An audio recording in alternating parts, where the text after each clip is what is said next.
వాటి వార్తలు వాస్తవాల్లో మనతో లైవ్లో జాయిన్ అవుతున్నారు రాజకీయ విశ్లేషకులు శ్రీశైల్ రెడ్డి గారు.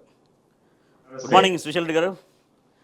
రైట్గా మనం చూస్తున్నాం బిగ్ నెంబర్ 1,52,000 కోట్లు. ఇది 15 నెలల కాలంలో కాంగ్రెస్ ప్రభుత్వం చేసినటువంటి భారీ అప్పు. సో ఈ అప్పు తీసుకొచ్చి ఏం చేశారు? ఈ అప్పు తీసుకొచ్చి ఒక భారీ నిర్మాణం కానీ భారీ ప్రాజెక్టు కానీ ఇక్కడ కనిపించట్లేదు. తర్వాత సంక్షేమం మొత్తం ఇచ్చినటువంటి ఆ సంక్షేమం మేము పెంచిస్తామన్న సంక్షేమం లేదు, ఏం లేదు. సో ఇంత భారీ అప్పు తీసుకొచ్చి ఏం చేశారు? రైతులకు ఇవ్వాల్సినటువంటి రైతు భరోసా పడలేదు, ఇంకా అనేకం సరే ఏవైతే హామీలు ఇచ్చారో ఏవీ అవ్వలేదు. సో మరి దేనికోసం ఈ అప్పు, ఎందుకోసం ఈ అప్పు అనేది శ్రీశైల్ రెడ్డి గారు, ఇంత భారీ బిగ్ నెంబర్ మనం చూస్తున్నాం, కేవలం ఇంత 15 నెలల్లో సాధించిన ఘనత మాత్రమే. సో ఇది రికార్డ్ అనేది ఇంకా రాబోయే ఈ 3.5 సంవత్సరాల కాలంలో ఈ నెంబరు ఏ స్థాయికి పెరుగుతున్నటువంటి ఆందోళన, భయాలు సర్వత్రా కనిపిస్తున్నాయి. రాజేష్ గారు నమస్తే, ప్రేక్షకులందరికీ కూడా నమస్తే.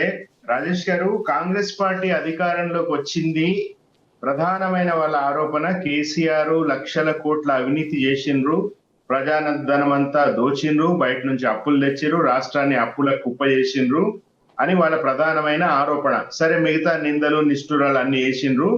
6 గ్యారెంటీలు మేము కేసీఆర్ కంటే ఎక్కువ ఇస్తామని అన్నారు. ప్రజలు ఏదో ఆశపడ్డారు, మోసపోయినారు. అయితే ఒకటేంటంటే, కేసీఆర్ గారి గవర్నమెంట్ లో తీసుకొచ్చిన అప్పులతో సామాజిక ఆస్తులు అంటే సోషల్ అసెట్స్ ఏర్పడ్డాయి. ఆ సోషల్ అసెట్స్ ఒక కాళేశ్వరం రూపంలో కావచ్చు, ఆ సోషల్ అసెట్స్ జిల్లాకి సూపర్ స్పెషాలిటీ హాస్పిటల్ కావచ్చు, ఇంటిగ్రేటెడ్ కలెక్టరేట్లు కావచ్చు, తర్వాత క్రమం తప్పకుండా ప్రతి సీజన్ లో ప్రతి పంటకు ముందే రైతుల ఖాతాల్లో పడే రైతు బంధు కావచ్చు, రైతు బీమా కావచ్చు, కళ్యాణ లక్ష్మి, షాదీ ముబారక్లు కావచ్చు, సీఎం రిలీఫ్ ఫండ్లు కావచ్చు, ఇట్లా చెప్పుకుంటూ పోతే ఎన్నెన్నో పథకాలు కేసీఆర్ గారు తీసుకొచ్చినవి. ఎప్పుడు కూడా ఆగకుండా ఆ తర్వాత కాలంలో తీసుకొచ్చిన బీసీ బంధు, దళిత బంధు, ఇళ్లకు సంబంధించి ప్రతిది కూడా 10 సంవత్సరాల అంతకు ముందు విని ఎరుగని రీతిలో కేసీఆర్ గారు తీసుకురావడానికి కేసీఆర్ గారు 2 పనులు చేసిరు. ఆయన ఒకటి సంపద సృష్టి చేసిర్రు, 2 అప్పులు తీసుకొచ్చి ఇప్పుడు ఉదాహరణకి 24 గంటల కరెంటు ఇవ్వాలి. ఈ దేశం వ్యవసాయ ప్రధానమైన దేశం. తెలంగాణలో రైతులు కష్టజీవులు, కష్టించి పంటలు పండిస్తారు. వీళ్ళకి ప్రభుత్వం అన్ని రకాలుగా ఆదుకోవాలి, ఇన్పుట్ సబ్సిడీ రూపంలో ఇవ్వాలా. రైతు బంధు ఇస్తే ప్రైవేట్ వ్యాపారుల దగ్గరికి అప్పులకి కోరు అన్న ఉద్దేశంతో చాలా పెద్ద ఆలోచన చేసి ఆయన వ్యవసాయాన్ని ప్రాధాన్యత రంగంగా ఆయన గుర్తించి అందుకు సరిపడా నీటిపారుదల ప్రాజెక్టులు, 24 గంటల కరెంటు, కొన్న ప్రతి గింజ తీసుకునే ఒక యంత్రాంగం, ఒక వ్యవస్థ సెటప్ చేసి పెట్టిన కేసీఆర్ గారు. కాబట్టి ఈ 10 ఏళ్ల పాలనలో ఎప్పుడు కూడా మనం అన్నదాతల గోస ఈ రోజు పేపర్లలో రాస్తున్న ఏవి కూడా ఇంతకు ముందు లేదు. సో ఇప్పుడు రేవంత్ రెడ్డి వచ్చిన తర్వాత ఏమైందంటే, ఈ 1,52,000 కోట్ల రూపాయల అప్పులు స్ట్రైట్ గా అండి 20% కమిషన్లు రేవంత్ రెడ్డి, ఆయన కుటుంబము, ఆయన చుట్టుపక్కల ఉండే ఒక 2-3 మంత్రులు, తర్వాత కాంగ్రెస్ అధిష్టానము వాళ్ళు పంచుకోగా మిగిలింది కాంట్రాక్టర్ల జేబుల్లోకి. అది కూడా వాళ్ళు మెచ్చిన, వాళ్ళు నచ్చిన, వాళ్ళు ఏరికోరి 2-3 కాంట్రాక్టర్ల జేబుల్లోకి పోతుంది తప్ప ఏది కూడా ఈ రోజు రాష్ట్రంలో వాళ్ళు తెచ్చిన అప్పులు ఒక రైతు బంధు ఇయ్యలేదు, ఓ రుణమాఫీ ఇయ్యలేదు, 500 రూపాయలు బోనస్ ఇయ్యలేదు, తులం బంగారం. రైతులకు ఇస్తే రైతు భరోసా కింద 15,000 ఇస్తామన్నారు. ఆ హామీకి, అసలు హామీకి కోతబట్టి 12,000 ఇస్తామన్నారు. సరే, ఓకే, ఫైన్. ఆ 12,000 కూడా మరి రైతులకు ఇస్తే మేలా, కాంట్రాక్టర్లకు ఇస్తే మేలా? రైతులకు ఇస్తే ఏం నష్టం ప్రభుత్వానికి, కాంట్రాక్టర్లకు ఇస్తే ఏం లాభం ప్రభుత్వానికి అనేది? ఇప్పుడు రైతులకు ఇస్తే రైతులు బాగుపడతారు, రాష్ట్ర ఆర్థిక వ్యవస్థ బాగుపడుతుంది. పైసలు వచ్చిన రైతులు ఆ పైసలేమి భూమిలో గుంతలు తవ్వి ఏం దాచుకోరు. వాళ్ళు ఖర్చు పెడతారు, వ్యవసాయానికి ఖర్చు పెడతారు, ఇతరత్ర ఖర్చు పెడతారు, అది మళ్ళీ ఎకానమీలోకి వస్తుంది. ఇవన్నీ అర్థం కావాలంటే ఒక విజన్ ఉండాలా. ప్రజల పట్ల ప్రేమ ఉండడమే కాదు, ఒక ఆర్థిక క్రమశిక్షణ ఉండాలి, ఒక దూరదృష్టి ఉండాలి. ఈ ఎకానమీ ఎట్లా నడపాలి అనేది ఒక కుటుంబ పెద్ద వచ్చిన జీతంతో కుటుంబాన్ని సవ్యంగా ఎట్లా నడపాలి, ఖర్చులు ఎట్లా చేయాలి, మన సంపాదన ఎంత, మన ఖర్చులు ఎంత, విలాసాలకు ఎంత ఖర్చు పెట్టాలి, అసలు విలాసాలకు ఖర్చు పెట్టే పరిస్థితి ఉందా లేదా కుటుంబంలో, ఇవన్నీ కుటుంబ పెద్ద ఆలోచిస్తాడు. కేసీఆర్ గారు లాంటి ఒక కుటుంబ పెద్ద గతంలో భారతదేశానికి స్వాతంత్రం వచ్చిన తర్వాత చాలా మంది ప్రధానమంత్రులు చాలా మంది ముఖ్యమంత్రులు ఏ మాట కామాట కొంత దార్శనికతో ఆలోచించారు. అసెంబ్లీ వేదికగా కేసీఆర్ కూడా చెప్పారు, ఇన్నేళ్ల స్వాతంత్రంలో ఎవరు ఏం చేయలేదంటే చేసిండ్రు, కానీ చేయాల్సినంత చేయలేదు. సో ఇప్పుడు మరీ అధ్వాన్నంగా కాంగ్రెస్ ప్రభుత్వం తయారయ్యి ఏంటంటే, ఎట్లా అదేదో ఉంటది కదా రాజేష్ గారు స్టోరీ, బంగారు బాతుగుడ్డు అని. ఒక బాతు రోజు బంగారు గుడ్డు పెడుతుందంట. అయితే ఆ బాతున్నట్టు ముసలామెకి ఆశ పుట్టి ఎవడాగుతాడు అని ఆ బాతును చంపేసి చూస్తే ఒకటే గుడ్డు వెళ్ళిందంట. అట్లా బంగారు బాతు గుడ్డుని కోసి ఎప్పటికప్పుడు తీసేసుకుందాం, తినేద్దాం, తమ కుటుంబానికి తమ అధిష్టానానికి తనకి అడుగులకు మడుగులొత్తే వాళ్ళకి మాత్రమే ఆ బాతుని చంపి ఆ గుడ్లు పంచే కార్యక్రమం రేవంత్ రెడ్డి తీసుకున్నారు. కాబట్టి 1,52,000 కోట్లు కాదు, ఇంకొక 10 లక్షల కోట్లు అప్పు తెచ్చినా ప్రజలకు ఏమి ఒరిగేది లేదు, ప్రజలకు ఏమి పెట్టేది లేదు ఈ గవర్నమెంట్. Right, okay. ప్రస్తుతం మనతో జాయిన్ అయ్యారు బీఆర్ఎస్ పార్టీ సీనియర్ నాయకులు పల్లె రవికుమార్ గౌడ్ గారు. గుడ్ మార్నింగ్ అండి. Good morning. Right, yes Ravi గారు, దాదాపుగా 1,52,000 కోట్ల అప్పు 15 నెలల కాలంలో కాంగ్రెస్ సర్కారు చేసింది. సరే, సర్కారు చేసింది అప్పు ఓకే, బట్ ఆ అప్పు ఏ రూపంలో రిఫ్లెక్ట్ అవుతుంది? ఒక అభివృద్ధి కార్యక్రమంలో రిఫ్లెక్ట్ కావట్లేదు, పోనీ ఇచ్చినటువంటి హామీల సంక్షేమ రూపంలో రిఫ్లెక్ట్ కావట్లేదు. మరి దేనికి ఇవాళనే ఇంత ఉంటే ఇంకా 3.5 సంవత్సరాల పరిపాలనలో ఈ నెంబర్ ఎక్కడికి పోతుంది అనే భయం. ముందు కాంగ్రెస్ పార్టీకి ప్రజల పట్ల ప్రేమ లేదు, చిత్తశుద్ధి అనేది పక్కకు పెట్టాను. అట్లీస్ట్ ఎక్కడో దగ్గర కన్సర్న్ ఉండాలి, ఆ కన్సర్న్ లేదు.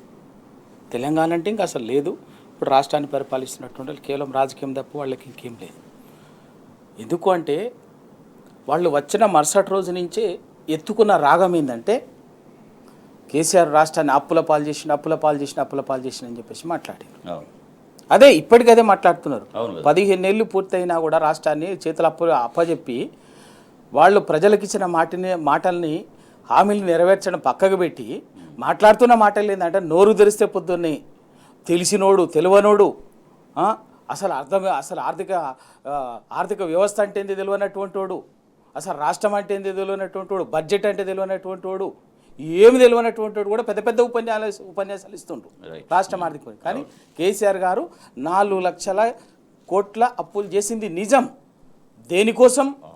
ఇవాళ కేసీఆర్ ఇచ్చినటువంటి ప్రతి పైసా ఒక దార్శనికతతోటి ఇవాళ ఒక కాళేశ్వరం ప్రాజెక్టు, ఒక పాలమూరు రంగారెడ్డి ప్రాజెక్టు, ఒక యాదాద్రి పవర్ ప్రాజెక్టు, ఒక భద్రాద్రి పవర్ ప్రాజెక్టు, తర్వాత మిషన్ భగీరథ, మిషన్ కాకతీయ, ఇట్లా మొత్తం మెడికల్ కాలేజీలు 30 ప్రభుత్వ మెడికల్ కాలేజీలు, ఇట్లా ఇన్ఫ్రాస్ట్రక్చర్ ముందు చూపుతోటి ఇన్ఫ్రాస్ట్రక్చర్ డెవలప్మెంట్ కోసం ఇవాళ తెచ్చి ఇవాళ ఆర్థిక వ్యవస్థని ఆ రోజు జిఎస్డిపి తలసరి ఆదాయం ఎంత ఉండను, ఇవాళ ఎంత ఉండను అది పోల్చుకుంటే ఆర్థిక శాస్త్రం తెలిసినటువంటి వాళ్లకు అర్థమయ్యేటటువంటి విషయం చేసింది. దాన్నే అప్పులని మేము మాట్లాడినటువంటి వాళ్ళు ప్రజలకు, ఎందుకంటే ప్రజల్లో మైండ్లలో విషం నింపాలి చేసినట్టు. ఇవాళ 15 నెలల కాలంలో చేసినట్టు ఏంటంటే దాదాపు 1,52,000 కోట్లు చేశారు. 1,52,000 కోట్లు అప్పు చేసి అంటే సగటున నెలకి 10,000 కోట్లకు పైగా అప్పు చేసిండు. చేసింది ఏంటంటే ఒక్క పని లేదు, ఒక్క కొత్త స్కీమ్ లేదు, ఉన్న స్కీమ్లు అన్నిటిని ఆగం చేసిండ్రు. రైతులు ఉసురు పోసుకున్నారు. రైతు భరోసా అన్నారు, రైతు బంధు అన్నారు, రైతు బంధుని ఆగం చేసిండ్రు. సిద్ధంగా ఉన్నటువంటి ఎన్నికల ముందు ఉన్నటువంటి 7,500 కోట్లను కూడా ఆఖరికి కనీసం ఆ 7,500 కోట్లు కూడా ఇప్పటికి ఇవ్వలే. అన్ని అబద్ధ మాటలు, కాంట్రాక్టర్లని జేబులు నింపడం తప్ప. ఆ కాంట్రాక్టర్లు అంటే మనకు తెలుసు, వాళ్ళే మంత్రివర్గంలో ఉన్నారు, మంత్రివర్గం చుట్టూ ఉన్నటువంటి వాళ్ళు ఉన్నారు, వాళ్ళే రాష్ట్రాన్ని పరిపాలిస్తున్నారు, వాళ్ళ చేతిలో వాళ్ళ ఆస్తులు ఒక బుటా లెక్క తయారైపోయి వాళ్ళ రాష్ట్రంలో ఉన్నటువంటి ఆర్థిక వ్యవస్థని కుదేలు చేయటం, దోచుకోవటము, వాళ్ళ ఆస్తులు పెంచుకోవడం తప్ప ఇంకేం లేదు. దీన్ని ఇక్కడ వీళ్ళు చేసే దోపిడీని ఇబ్బంది లేకుండా ఉంచాలంటే ఏం చేయాలి? ఢిల్లీకి కప్పం కట్టాలి, ఢిల్లీకి ఏఐసిసి కప్పం కట్టాలి, రాహుల్ గాంధీ గారికి వాళ్ళకి కప్పం కట్టి వీళ్ళు అందినంత ఎవరి వాటాలు వాళ్ళు పంచుకోవటమే.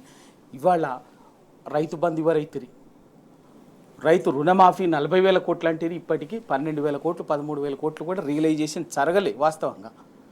కారణంగానే ఇవాళ రైతులు పొలాలు ఎండబెడితిరి, ఆ పొలాలని ప్రాజెక్టులను మెయింటైన్ చేసి సంబంధించినటువంటి ఇవాళ దేవాద లాంటి అన్ని ప్రాజెక్టులకు సంబంధించినటువంటి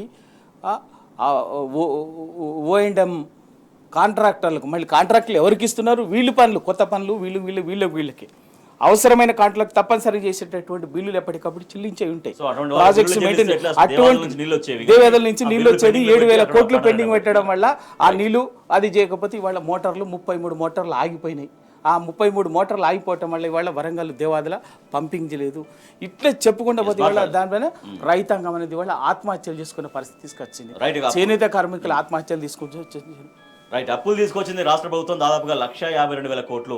సరే, అభివృద్ధి లేదు, సంక్షేమం లేదు, అట్లీస్ట్ రైతులకు నీళ్ళన్నా ఇస్తున్నారంటే అది కూడా లేదు. రైతులకు కాదు, అన్ని వర్గాల వాళ్ళకి కూడా ఒక నమ్మకం, ఒక భరోసా, ఒక విశ్వాసం అనేది ప్రభుత్వం కల్పించడంలో పూర్తిగా వైఫల్యం చెందింది. రాష్ట్ర ప్రభుత్వం ఇప్పటిదాకా 15 నెలల కాలంలో 1,52,000 కోట్ల అప్పు చేసింది. కానీ అప్పు ద్వారా ఒక అభివృద్ధి లేదు, ఒక సంక్షేమం లేదు. అవి పక్కన పెడితే అట్లీస్ట్ ఒక వ్యవస్థల నిర్వహణ కూడా సరిగ్గా రావట్లేదు. దీంతో చాలా వరకు సాగునీళ్లు లేక పొలాలు ఎండిపోతున్న పరిస్థితి.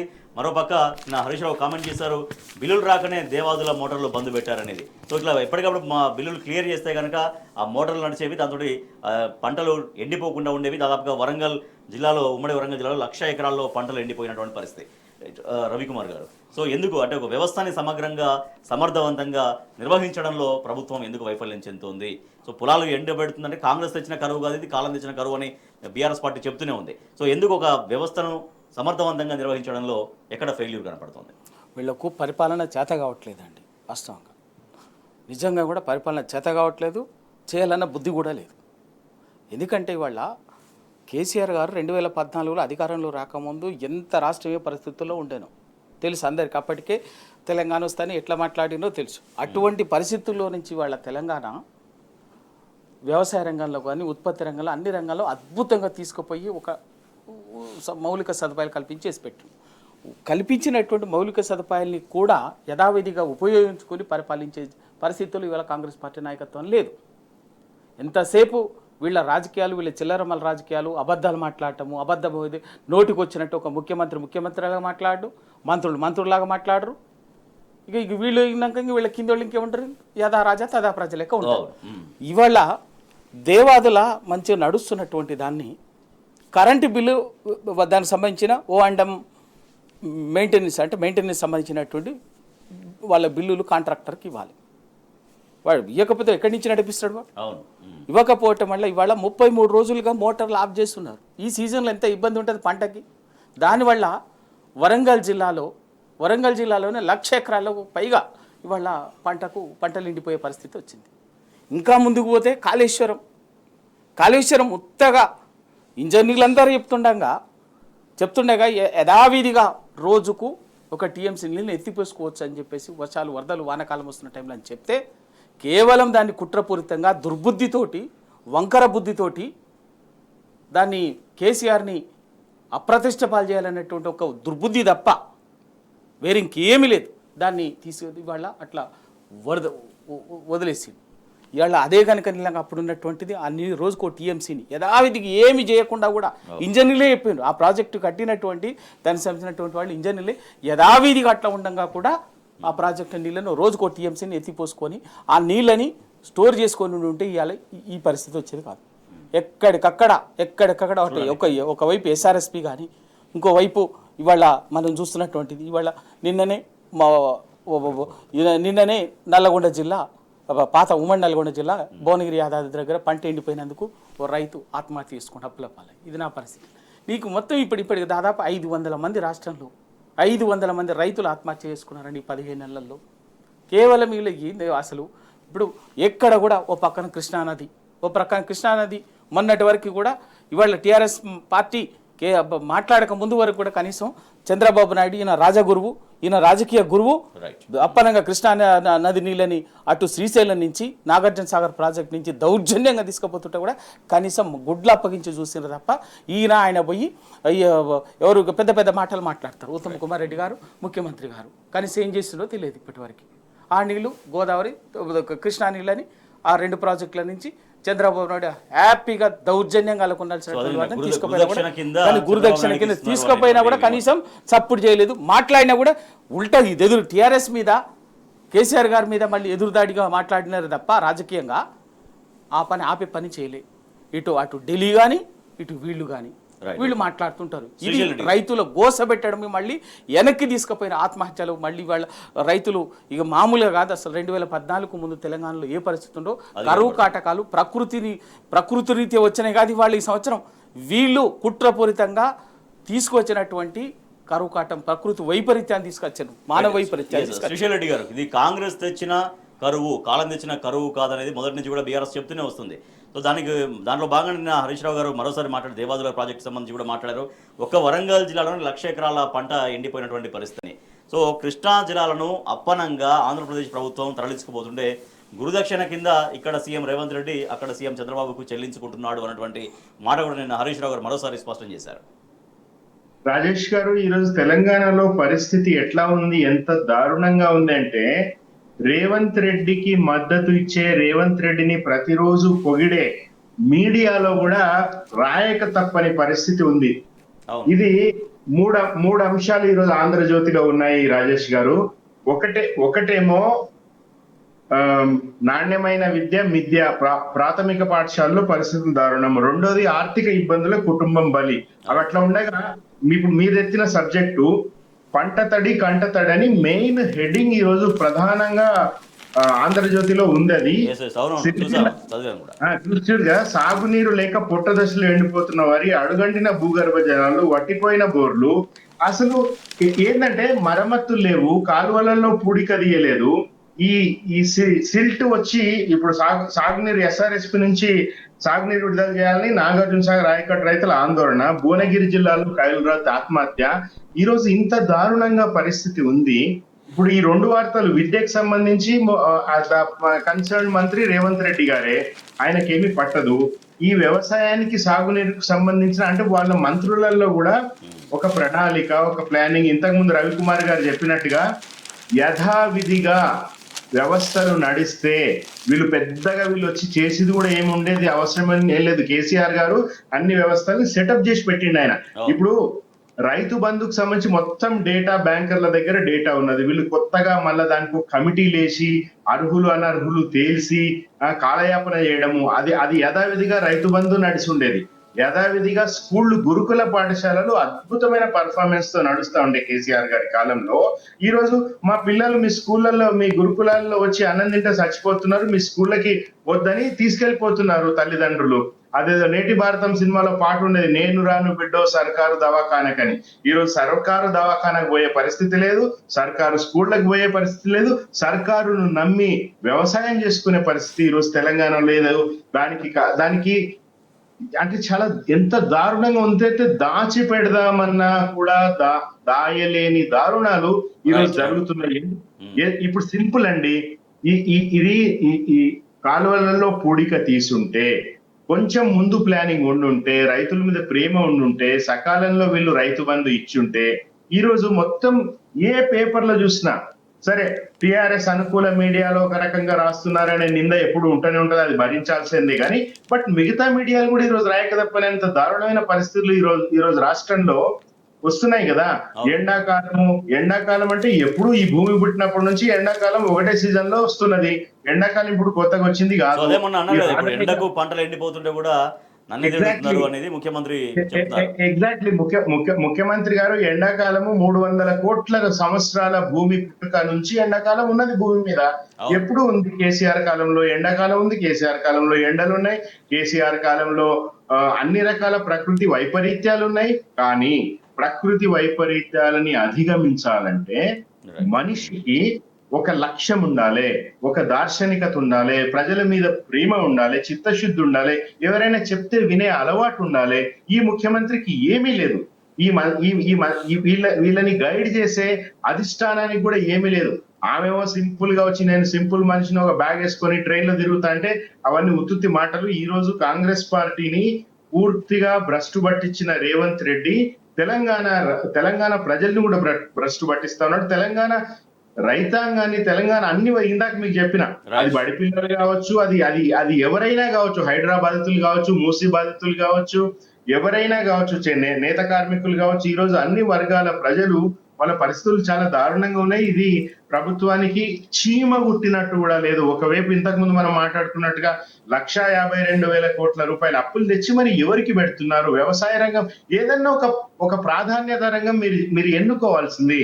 కేసీఆర్ గారు ఎట్లయితే సాగునీరు, తాగునీరు, తర్వాత ఇప్పుడు వెల్ఫేర్ స్కీమ్స్ లలో కూడా చిన్నవి పెళ్లి చేయలేని పరిస్థితుల్లో ఉండే పేద కుటుంబాలకు కళ్యాణ లక్ష్మి, షాదీ ముబారక్లు, వీళ్ళు ఇస్తున్న షాదీ ముబారక్ చెక్లు బౌన్స్ అవుతున్నాయి. రాజేష్ గారు ఊళ్ళలో గోల పెడుతున్నారు జనాలు. సో ఏ ఒక్క ప్రాధాన్యత ఈ ప్రభుత్వానికి లేదు. కొన్ని గవర్నమెంట్స్ ఏముంటాయంటే కొంతమంది ఐటీ అంటారు, కొంతమంది ఇండస్ట్రీ అంటారు, కొంతమంది వ్యవసాయం అంటారు, కొంతమంది ఇంకోటి అంటారు.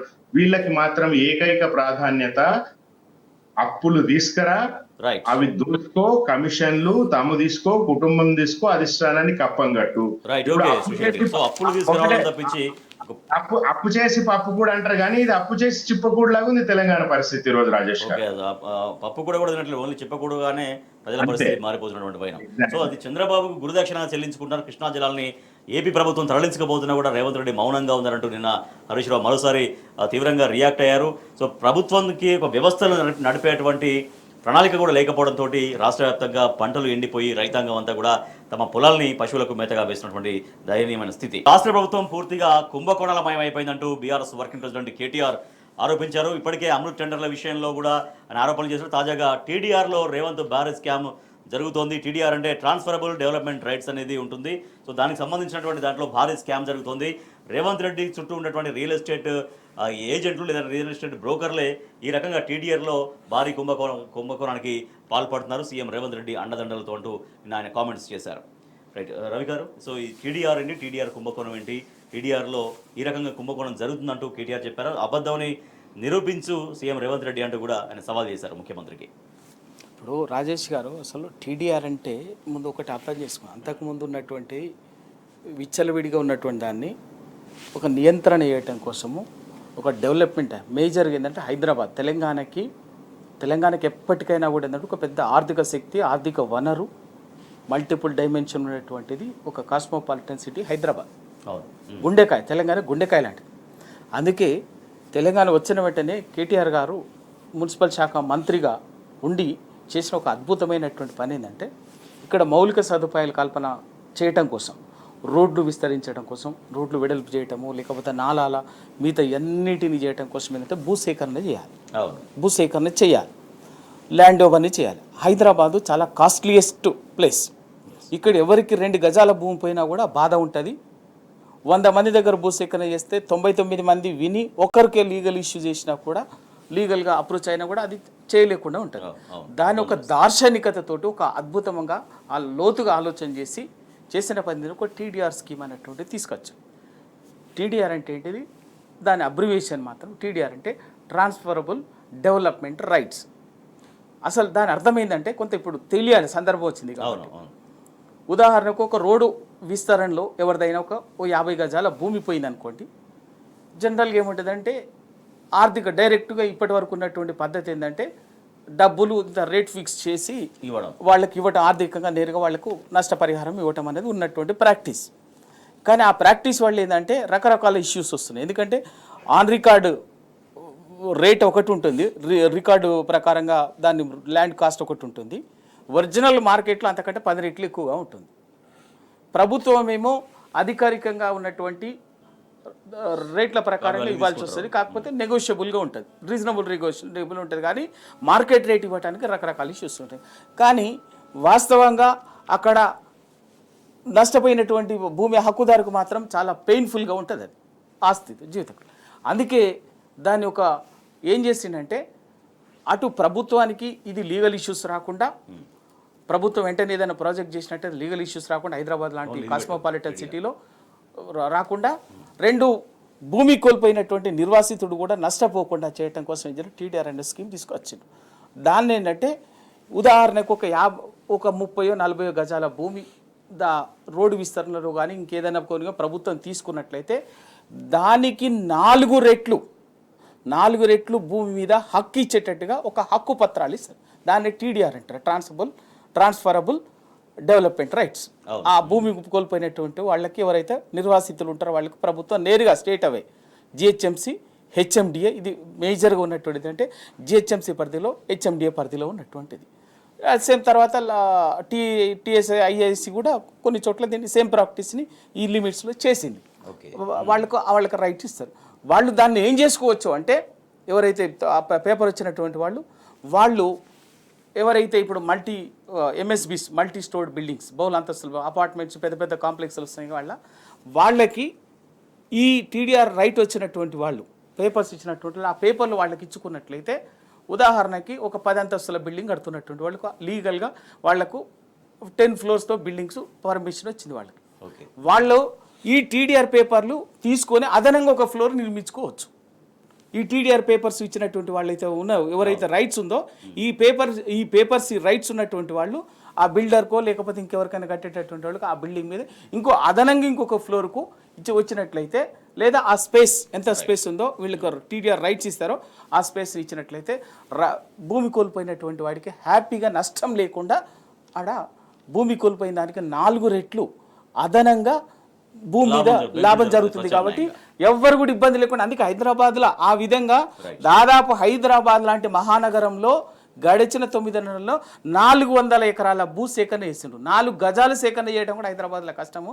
అటువంటి 400 ఎకరాల భూ సేకరణ చేసి ఒక అద్భుతంగా రోడ్లు వైడన్ చేసి ఇంకా రకరకాల ఇన్ఫ్రాస్ట్రక్చర్ క్రియేట్ చేయడం. కాబట్టి ఇవాళ హైదరాబాద్ ఒక గ్లోబల్ సిటీగా, ఒక మోస్ట్ లివబుల్ సిటీగా ఇవాళ కేటీఆర్ గారు చేయగలరు. కానీ దాని ఒక్క మాట ఇక్కడ ఏంటంటే, దానివల్ల ఆ టీడీఆర్ అట్లా ఇచ్చినటువంటి వాటిని ఇవాళ కుంభకోణంలాగా మార్చి దాన్ని ఒక ఆర్థిక పరంగా ఈయన చుట్టూన్నటువంటి ఒక రియల్ ఎస్టేట్ బ్రోకర్లు ఒక సిండికేట్, ఈయన ఒక రియల్ ఎస్టేట్ ఏజెంట్, ఆయన స్వయంగా చెప్పుకున్నాడు ముఖ్యమంత్రి రేవంత్ రెడ్డి గారే.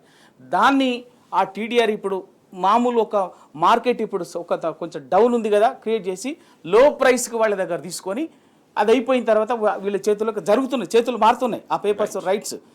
తర్వాత ఒక 2-3 నెలల తర్వాత అసలు మళ్ళీ పాత పద్ధతి తీసుకొచ్చి ముఖ్యమంత్రి అప్పుడు వైఎస్ రాజశేఖర రెడ్డి గారు ఉన్నటువంటి టైం లేదంటే ఎఫ్ఎస్ఐ సిస్టమ్ ఉండే, ఆ సిస్టమ్ తీసుకొచ్చి అప్పుడు ఏమైందంటే ఈ టీడీఆర్కు రేట్ వచ్చేసి వీళ్ళేమో రూపాయి కొంటారు, రూపాయి కొనేసి ఉదాహరణకి తక్కువ రేటుకి కొని అది క్రియేట్ చేసిన తర్వాత టీడీఆర్ అయిపోతుంది, మళ్ళీ అవకాశం లేదనుకొని దాన్ని అమ్మేసిన తర్వాత అప్పుడు మాత్రము బిల్డరు విపరీతంగా ₹1 కొన్నదాన్ని 10 రూపాయలు అమ్ముకుని 10 రెట్లు 20 రెట్లు అమ్ముకునేటువంటి అవకాశం ఉంది. ఆ కుంభకోణానికి ఇవాళ తెరదీసి జరుగుతుంది. నేను కేటీఆర్ గారు మాట్లాడిన దాంట్లో చాలా స్పష్టంగా ఏంటంటే, దీనికి సంబంధించి సిబిఐ కానీ ఈడీ కానీ ఆర్థిక వ్యవహారం చేతులు మారుతుంది కదా, విచారణ చేయాలని చెప్పేసి నేను ఖచ్చితంగా, ఇంతకంటే పెద్ద ఆర్థిక దోపిడీ ఏముంది, ఇంతకంటే ప్రజల్ని మోసం చేయటం ఏంది. కాబట్టి ఖచ్చితంగా ఆర్థికంగా దీనికి సంబంధించినటువంటి కుట్ర కుంభకోణం ఉంది. కాబట్టి ఖచ్చితంగా దీని మీద ఈడీ విచారణ కానీ సిబిఐ విచారణ కానీ చేసి వాస్తవం ఏందో తేల్చాలి. శ్రీశైల్ రెడ్డి గారు, ఇప్పటికే అనేక ప్రభుత్వ శాఖల విభాగాల్లో అవినీతి జరుగుతుందంటూ రకరకాలుగా ఇంతకుముందు కూడా ఆధారాలతో సహా అనేక సార్లు బయటపెట్టారు అవినీతి జరుగుతున్నది. సో తాజాగా ఇప్పుడు టీడీఆర్లపై దాంట్లో కూడా ఒక కుంభకోణానికి తెరలేపారు. వేల కోట్లు లాక్కునేందుకు పొందేందుకు రియల్ ఎస్టేట్ దందా ఈ రకంగా టీడీఆర్లో చేస్తుంది. ముఖ్యమంత్రికి తెలిసే జరుగుతున్నటువంటి ఒక ఆరోపణ చేశారు కేటీఆర్ గారు. ఇప్పుడు రాజేష్ గారు, ఇప్పుడు ఇంతకు ముందు నేను ఒక ఉదాహరణ చెప్పిన కదా, ఈ బంగారు బాతుగుడ్డు లాగా బాతుని కోసేసుకుని తినడం అనే ఒక గ్రీడ్ తప్ప, హైదరాబాద్ అనేది ఈ రోజు తెలంగాణకి గుండెకాయ. హైదరాబాద్ బ్రాండ్ ఇమేజ్ బాగుంటే తెలంగాణ బాగుంటది. హైదరాబాద్ బ్రాండ్ ఇమేజ్ ఎట్లా నాశనం చేసారో మనం హైడ్రా రూపంలో చూసినాము. ఇప్పుడు ఈ టీడీఆర్ కి సంబంధించి హైదరాబాద్ లో అభివృద్ధి బదలాయింపు హక్కులు అండ్ ఈ ఫ్లోర్ స్పేస్ ఇండెక్స్, దీనికి సంబంధించి టెక్నికల్ అంశాలు చాలా వరకు పల్లె రవికుమార్ గారు చెప్పిండ్రు. అయితే దీనికి ఏంటంటే, రేవంత్ రెడ్డి చుట్టూ ఉన్న కేటీఆర్ గారు చేసిన ప్రధానమైన అది ఆరోపణ కూడా కాదు, వాస్తవాలు మాట్లాడింది కేటీఆర్ గారు. అది కేవలం పొలిటికల్ ఆరోపణ ఏం కాదు. రేవంత్ రెడ్డి చుట్టూ ఉన్న ఒక 4-5 రియల్ ఎస్టేట్ బ్రోకర్లు అందరూ కూడగట్టుకుని దీన్ని చాలా స్పష్టంగా ఇన్సైడర్ ట్రేడింగ్, అంటే ఇప్పుడు రేవంత్ రెడ్డి గారు ఈ ఫ్లోర్ స్పేస్ ఇండెక్స్ పరిమితులు విధించబోతున్నారని అది తెలిసి ఇన్సైడర్ ఇన్ఫర్మేషన్ తో రేవంత్ రెడ్డితో కుమ్మక్కై రేవంత్ రెడ్డి కుటుంబం గాని రేవంత్ రెడ్డి చుట్టూ ఉన్న బ్రోకర్లు గాని ఇప్పుడు ఈ టీడీఆర్లకు సంబంధించి స్కామ్ కి తెరలేపింది. చాలా స్పష్టంగా ముందుగా ఉన్న సమాచారం ప్రకారం వీరు ఈరోజు తక్కువ రేట్లకు కొని తర్వాత ఎక్కువ రేట్లకు అమ్ముతారు. దీంతో ఏం జరుగుతుందంటే, ఓకే. సరే రేవంత్ రెడ్డికి వచ్చాయి, రేవంత్ రెడ్డికి వాళ్ళ కుటుంబానికి వాళ్ళకి వస్తాయి, ఆ బ్రోకర్లకు వస్తాయి, కానీ దీనివల్ల ఈ రియల్ ఎస్టేట్ వ్యవస్థ అనేది కుప్పగూలిపోతుంది. ఇప్పుడు చాలా చాలా అంటే అన్రియలిస్టిక్ గా ప్రైజులు పెరిగిన తర్వాత అది అది ఏ రంగమైనా కూడా కుప్పగూలిపోతాయి. ప్రజలు మెజారిటీగా ప్రజల చేతిలో ఆస్తులు గాని, వ్యవస్థలు గాని, గూడ్స్ అండ్ సర్వీసెస్ గాని, అంటే ఇది కొంచెం లోతైన విషయం రాజేష్ గారు. ఇప్పుడు ఎక్కువ మంది కొనుగోలుదారుల రీచ్ లో రియల్ ఎస్టేట్ ఉన్నా, ఎక్కువ మంది కొనుగోలుదారుల రీచ్ లో వ్యవసాయ ఉత్పత్తులు ఉన్నా అది ఎకానమీకి లాభపడుతుంది. కానీ ఇది అర్థం కావాలంటే ఏం కావాలి? మనం ఇంతకుముందే చెప్పుకున్నట్టుగా ఈ ప్రజల మీద, ఈ రాష్ట్రం మీద వీళ్ళకి ఏమైనా చేయాలనే లక్ష్యంతో ఉండాలి. ఆ దూరదృష్టి ఉండాలి, ప్రేమ ఉండాలి, చిత్తశుద్ధి ఉండాలి. ఇవేవి లేకపోవడం వల్ల వీళ్ళు తీసుకునే ప్రతి విధాన నిర్ణయము, వీళ్ళు చేసే ప్రతి ఆలోచన, దీంట్లో ఎట్లా మనం పైసలు దండుకోవాలి, ఎట్లా రాబట్టుకోవాలి, అప్పులు తెచ్చిన దాంట్లోనే వీళ్ళు 20% కమిషన్లు కొట్టేస్తుంటే రాజేష్ గారు, ఇక వీళ్ళు ప్రణాళికలేసి కూర్చుని అందరు కలిసి తనకు నచ్చిన వాళ్ళని కూర్చోబెట్టుకుని, అది టీడీఆర్ కావచ్చు, ఫోర్త్ సిటీ కావచ్చు, ఇంకో చోట మన కొడంగల్ కాన్స్టిట్యున్సీ దుద్దాలలో వాళ్ళు ప్రపోజ్ చేస్తున్న ఇండస్ట్రియల్ కారిడార్ కావచ్చు, వీళ్ళ డిజైనే ఎట్లా దోచుకోవాలని ఉన్నప్పుడు ఇంతకు మించి జరగవు. సో దీంట్లో చాలా ప్రధానంగా టీడీఆర్ లో కేటీఆర్ గారు చెప్పినట్టుగా మిగతా అక్కడక్కడ సోషల్ మీడియాలో కూడా మాట్లాడుతున్నారు, ఇది ఖచ్చితంగా ఒక పెద్ద స్కామ్ కాబట్టి ఖచ్చితంగా ఇన్వెస్టిగేటివ్ ఏజెన్సీస్ దీంట్లో ఒకవేళ నిజంగా కేంద్ర బీజేపీ ప్రభుత్వానికి, కాంగ్రెస్ ప్రభుత్వానికి ఇక్కడ ఒక అవగాహన లేకపోతే, ఇక్కడ బీజేపీ నాయకులకి కాంగ్రెస్ పార్టీకి అవగాహన లేకపోతే, కేంద్ర మంత్రులు 2 ఉన్నారు, కిషన్ రెడ్డి గారు, బండి సంజయ్ గారు, ఇంకొక 6 మంది ఎంపీలు ఉన్నారు బీజేపీ వాళ్ళు, ఎందుకు మీరు అడగడం లేదు? విషయంలో కూడా కేంద్రానికి కంప్లైంట్ చేసినా, కేంద్రం దృష్టికి తీసుకెళ్ళినా కూడా ఆ విషయంలో ఇంతవరకు కేంద్రం నుంచి ఎటువంటి స్పందన లేదు. ఈ రోజు కూడా బీజేపీ నాయకులకి, ఇక్కడ తెలంగాణలో ఉన్న 2 కేంద్ర మంత్రులకి, అందరికి బీజేపీ వాళ్ళకి ఈ రోజు కూడా KCR target, KTR target, Harish target, BRS గత ప్రభుత్వం టార్గెట్ గా ఉన్నది తప్ప ఈ రోజు రేవంత్ రెడ్డి మీద ఈగ వాళ్ళని వేయడం లేదు. ఎందుకంటే వాళ్ళకి చాలా స్పష్టంగా ఉంది, ఇంకో 6 నెలలకు 10 నెలలకు ఈయన కాంగ్రెస్ పార్టీని వదిలేసి 10-20 మంది ఎమ్మెల్యేలతో వస్తాడు. ఇక మిగతా రాష్ట్రాల్లో చాలా చోట్ల 7-8 రాష్ట్రాల్లో చేసినట్టుగా ఎమ్మెల్యేలను కొనుక్కుని బీజేపీ గవర్నమెంట్ ఫామ్ చేయాలన్న లక్ష్యంతో బీజేపీ పార్టీ ఉన్నది కాబట్టి రేవంత్ రెడ్డిని వాళ్ళు ఏమీ మాట్లాడడం లేదు. అంతిమంగా తాము నష్టపోతున్నారు అనేది తెలంగాణ ప్రజలు అర్థం చేసుకోవాలి. ప్రతి స్కీమ్ రాజేష్ గారు, అది వ్యవసాయం కావచ్చు, అది ఇండస్ట్రీలు కావచ్చు, అది ఇప్పుడు హైదరాబాద్ సంబంధించిన ఈ టీడీఆర్లు కావచ్చు, every scheme is designed for their personal benefit. చాలా స్పష్టం రాజేష్ గారు. గురుకులాల్లో మరణ మృదంగం మోగుతూనే ఉంది. నిన్న ఆదిలాబాద్ జిల్లా ఇచ్చోడలోని గిరిజన బాలికల ఆశ్రమ పాఠశాలలో ఒక విద్యార్థిని భోజనం చేసి పడుకొని అలాగే చనిపోయింది. అంటే భోజనంలో ఎటువంటి విషతులు ఏమైంది, ఏమి అస్వస్థతకు గురైంది అనేది తెలియాల్సినటువంటి అవసరం ఉంది. సో గురుకుల వ్యవస్థ గతంలో చాలా సమర్థవంతంగా ఉండే ఇవాళ గురుకుల వ్యవస్థ స్థితి ఈ రకంగా ఉంది. విద్యార్థులు ఆత్మహత్యలు, లేకపోతే ఇట్లా ఫుడ్ పాయిజన్లు ఘటనలు కావడం, అస్వస్థతకు గురి కావడం, ఏకంగా చనిపోవడం. ఎస్ రవికుమార్ గారు, ఈ ఘటనలు ఎందుకు ఇట్లనే రిపీట్ అవుతున్నాయి, ఎంత ఆందోళనకరంగా ఉన్నాయి ఇవన్నీ కూడా చూస్తుంటే? రాజేష్ గారు, నిజంగా కాంగ్రెస్ పార్టీకి నాయకులకి ఏమన్నా ముందు ఎవరిదాన్ని ఉసురుదవుతారంటే, తెలంగాణ రాష్ట్రంలోని ఎస్సీ, ఎస్టీ, బీసీ, మైనారిటీ వివిధ గురుకుల విద్యా సంస్థల్లో గడిచిన 15 నెలలుగా చనిపోయినటువంటి 83-85 మంది పిల్లల ఉసురు దాగి మట్టిలో కొట్టకపోతారు ఈ కాంగ్రెస్ పార్టీ. నాశనం అవుతారు వీళ్ళు, నాశనం అవుతారు నిజంగా. ఎందుకంటే మిగతా అన్ని రాజకీయాల కోసం వేరు. ఓ పేద పిల్లలు, తల్లిదండ్రులు కూలినాలు చేసుకునేటోళ్ళు, బతకలేకనో బతుకుంటేనో, మా పిల్లలన్నా బతికితే చదువుకుంటే మంచిగా ఉన్నత చదువులు చదువుకుంటే ఆ పిల్లలన్నా మాలాగా కష్టం ఉండదు అని చెప్పేసి ఆశపడి గురుకుల విద్యా సంస్థల్లో చదివిస్తున్నట్టు.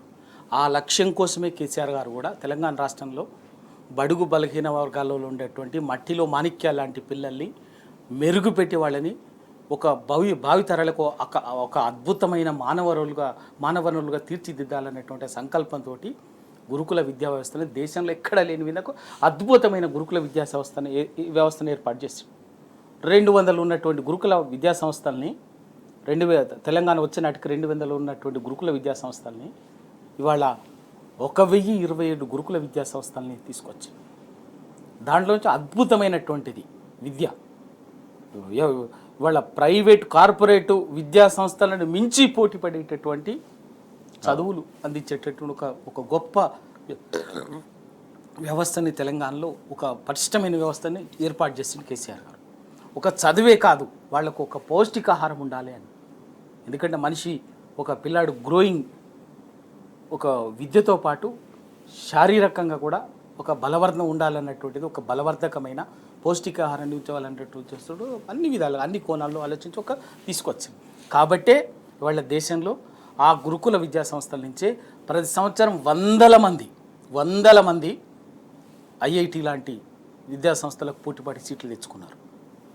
నీట్, ఎంబీబీఎస్, ఎయిమ్స్, నీట్లో వాళ్ళ వేల మంది ఇలా మెడికల్ ఎంబీబీఎస్ సీట్లు తెచ్చుకున్నారు. ఇట్లా జాతీయ అంతర్జాతీయంలో ప్రతిష్టాత్మకమైనటువంటి విద్యా సంస్థలని వీళ్ళు కాంపిటేట్ చేసి ఇవాళ ఒక అద్భుతమైనటువంటి విద్యార్థులు యూజ్ చేశారు. అటువంటి దాన్ని అధికారంలోకి వచ్చిన రోజు నుంచి ఈ రోజు వరకు వీళ్ళు చేస్తున్న పని ఏంటంటే ఆ విద్యా సంస్థలు కుట్రపూరితంగా, ఉద్దేశపూరితంగా, దుర్బుద్ధితోటి, వంకర బుద్ధితోటి కేసీఆర్ గారి ఆనవాళ్ళు లేకుండా చేయాలన్నటువంటి ఉద్దేశంతో ఇవాళ ఆ వ్యవస్థని నిర్వీర్యం చేస్తుంది.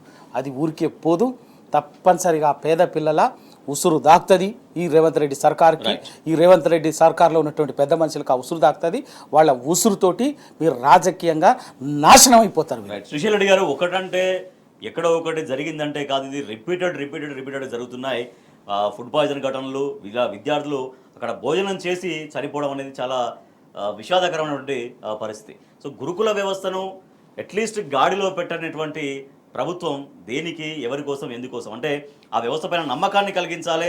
రేపొద్దున ఆ వ్యవస్థలో మనం కూడా భాగస్వాములు కావాలన్నటువంటి ఒక విశ్వాసం కల్పించాలి. కానీ ఆ వ్యవస్థ నుంచి బయటికి ఎప్పుడు వెళ్దామన్నటువంటి ఒక ధోరణి ప్రభుత్వం అవలంబిస్తున్నట్టుగా గురుకుల వ్యవస్థ మనకు చెబుతూ ఉంది. రాజేష్ గారు, ఇప్పుడు మీరు అన్నారు కదా, ఒకటో రెండో అక్కడక్కడ సంఘటనలు జరిగితే అది వేరు అని. ఇప్పుడు 8 ఫిబ్రవరి 2025 దామరవంచ గిరిజన పాఠశాలలో ఒకటే రోజు 16 మంది విద్యార్థులు. అవును. ఆగస్టు 24లో మహబూబ్ నగర్ జడ్చర్ల మైనారిటీ బాలుర గురుకుల పాఠశాలతో ఒకటే రోజు 49 మంది. మా తాండూరు జిల్లా ఎస్టీ గిరిజన బాలికల హాస్టల్లో ఒకటే రోజు 39 మంది. ఇది అసలు చాలా ఒక భీభత్సమైన దృశ్యం. ఇది మనని అందరినీ కూడా చాలా ఆలోచనలో పడేయాలి. సమాజంలో ఏదైనా గుండెలో తడి ఉన్న మనుషులు ఉంటే అసలు ఏంది, ఇందాక రవీణ చెప్పినట్టుగా మిగతా పెద్ద విషయాలు, అప్పులు, అవినీతులు, అవన్నీ ఒక ఎత్తు అయితే, పేద విద్యార్థులు ఈరోజు ఎస్సీ, ఎస్టీ, బీసీ మైనారిటీలు వాళ్ళ స్కూల్కు పోయి చదువుకునే పరిస్థితి కూడా లేదు. అన్నం తింటే చచ్చిపోయే పరిస్థితి రోజు తెలంగాణలో ఉందంటే చాలా దారుణం. రాజేష్ గారు, నేను ఒకటే ఈ మీడియా ద్వారా ఒకటే కోరుతున్నా, కాంగ్రెస్ మాజీ ఎంపీ మధు యాష్కి గౌడ్ గారు, తర్వాత తీన్మార్ మల్లన్న గారు బీసీల గురించి మాట్లాడుతున్నారు. రెడ్ల రాజ్యం అని అంటున్నారు.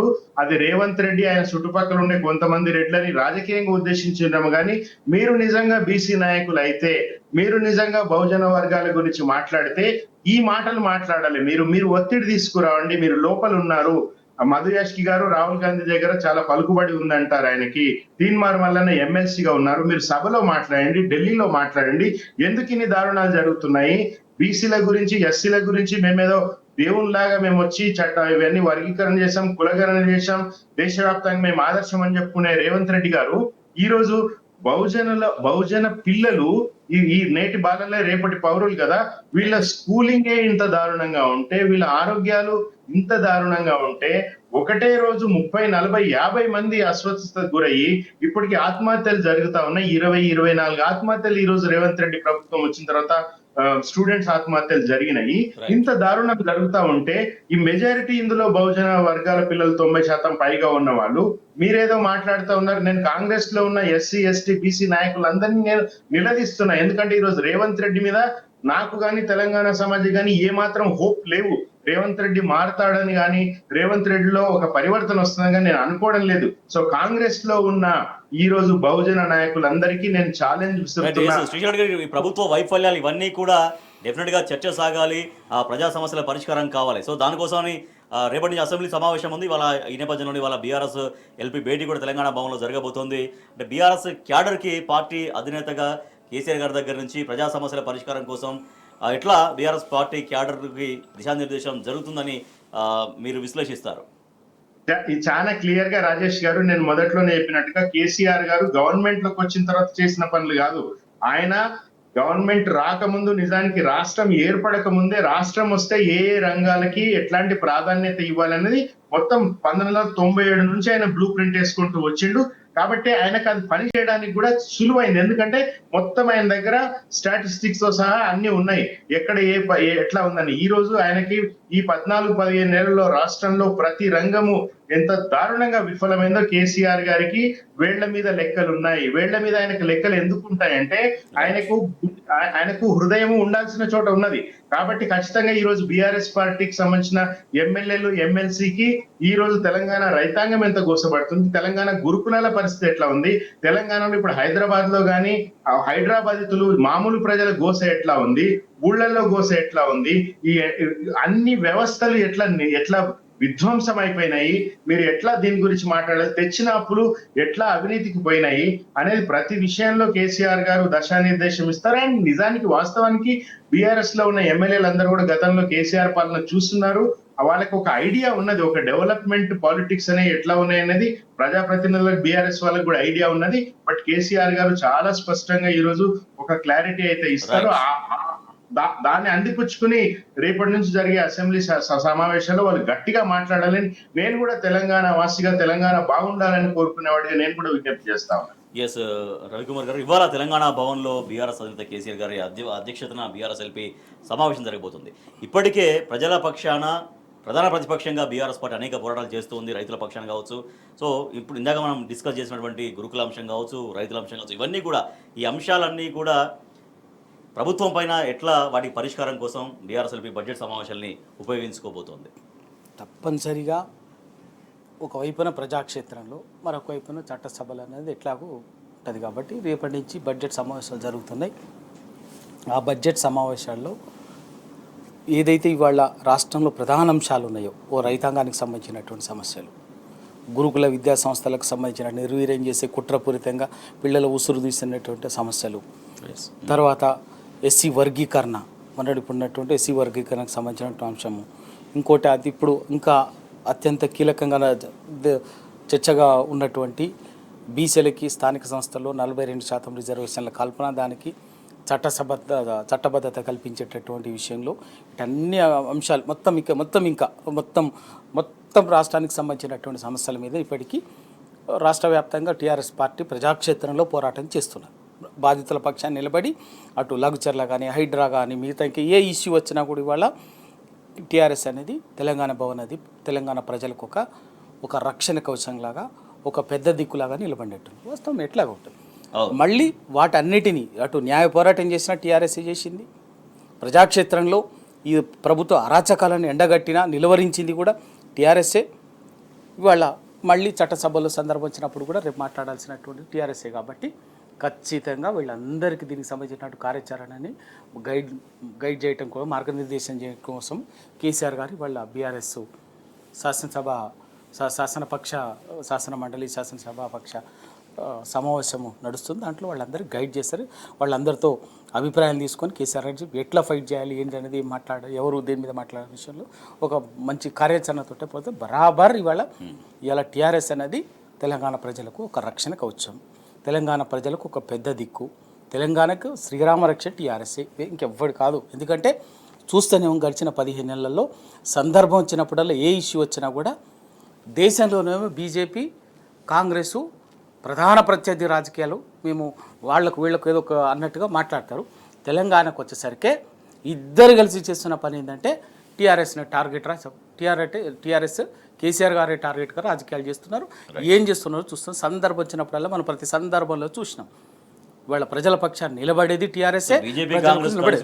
ఒకటే రాహుల్ గాంధీ ఒక కామెంట్ చేశారు, కాంగ్రెస్లో బీజేపీ కోసం పనిచేసే వాళ్ళు ఉన్నారు, కోవట్లున్నారు అనేది చాలా తీవ్రమైనటువంటి ఆరోపణ. ఇప్పుడు రాహుల్ గాంధీ గారికి నిన్న బోధపడిందేమో. రైట్, మనం గడిచిన 15 నెలల నుంచే చెప్తున్నాం కదా, ప్రభుత్వం ఏర్పడించిన అయ్యా ఇక్కడ జరుగుతున్నటువంటిది మీరు చెప్పినట్టు కాంగ్రెస్ ప్రభుత్వం నడుస్తలేదు. ఇక్కడ మోడీ గారు, నరేంద్ర మోడీ గారు, అమిత్ షా గారు చెప్పినట్టుగా ఇక్కడ తెలంగాణలో రాజ్యం వెళ్తుంది, నడుస్తుంది.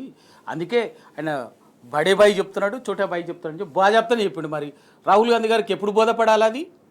మరి బోధపడి ఏమైనా తీసుకుంటా? రాహుల్ గాంధీ గారు దేశమంతా కూడా బుల్డోజర్ రాజు నయించలే కానీ దేశమంతా పట్టుకొని చెప్తుంటాడు. మరి ఇక్కడ తెలంగాణలో ఏం జరిగింది 15 నెలల్లో?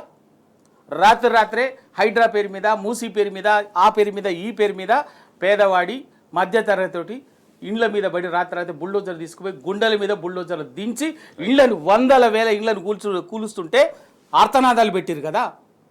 పేదవాళ్ళు, పిల్లలు, వృద్ధులు, మహిళలు ఎంతోమంది ఆర్తనాదాలు పెట్టిరు. రాహుల్ గాంధీ గారికి వినిపించలేదా? మరి ఎందుకు వినిపించలేదు? దానికి తగ్గట్టు మరి నిజంగా ఆ ఆర్తనాదాలు విని మీరు దానికి తగ్గట్టు నీ ప్రభుత్వాన్ని, నీ నాయకత్వంలో నడుస్తున్నటువంటి మీ ముఖ్యమంత్రిని, మీ మంత్రివర్గాన్ని నియంత్రించాలి కదా. మీరు పట్టుకొని తిరుగుతున్నటువంటి రాజ్యాంగం, ఆ రాజ్యాంగం దేశమంతా తిరుగుతున్నారు కదా. ఆ రాజ్యాంగం ప్రకారంగా, ఆ రాజ్యాంగంలో ఉన్నటువంటి ప్రవేశిక ప్రకారంగా, ఆ రాజ్యాంగం కల్పించినటువంటి ఆదేశిక సూత్రాలు, ప్రాథమిక హక్కులకు అనుగుణంగా ఇక్కడ తెలంగాణలో రాజ్యం నడుస్తుందా, ఏ రాజ్యం లేదా అన్నది చూడాలి కదా. మరి ఎవరు చూడాలి అది? మరి అది ఏమీ లేకుండా సందర్భం వచ్చినప్పుడు ఏదో ఊరేడింపు లాగానా, ఏదో అరే నిజంగా ఏదో జరిగితే తప్పు సరిదిద్దుతారు అన్నట్టుగా, ఏదో సంకేతాలు ఇచ్చేటట్టుగా, అసలు మొత్తం కూడా రేవంత్ రెడ్డి కాంగ్రెస్ ప్రభుత్వం ఇంత దగాకో రాజకీయాలు, ఇంత విధ్వంస రాజకీయాలు చేస్తున్నది రాహుల్ గాంధీ గారి అండదండ చూసుకునే కదా. రైట్. రేపటి నుంచి రాష్ట్ర అసెంబ్లీ బడ్జెట్ సమావేశాలు మొదలు కాబోతున్నాయి. ఈ నేపథ్యంలో ఇవాళ బీఆర్ఎస్ ఎల్పీ భేటీ ఉంటుంది తెలంగాణ భవన్లో. బీఆర్ఎస్ అధినేత కేసీఆర్ అధ్యక్షతన ప్రజా సమస్యలు, రైతాంగ సమస్యలు, ఇంకా అనేక సమస్యలు, ఇష్యూస్ అన్ని కూడా ఈ బడ్జెట్ సమావేశాల్లో ప్రభుత్వం దృష్టి తీసుకెళ్లి ప్రభుత్వ వైఫల్యాలని ఎండగట్టేందుకు ఇవాళ దిశానిర్దేశం జరగబోతుంది. థ్యాంక్ యూ సో మచ్ పల్లె రవికుమార్ గౌడ్ గారు. Thank you so much Srishail Reddy గారు. ఇది వాటి వార్తలు వాస్తవాలు. చూస్తూనే ఉండండి టీ న్యూస్.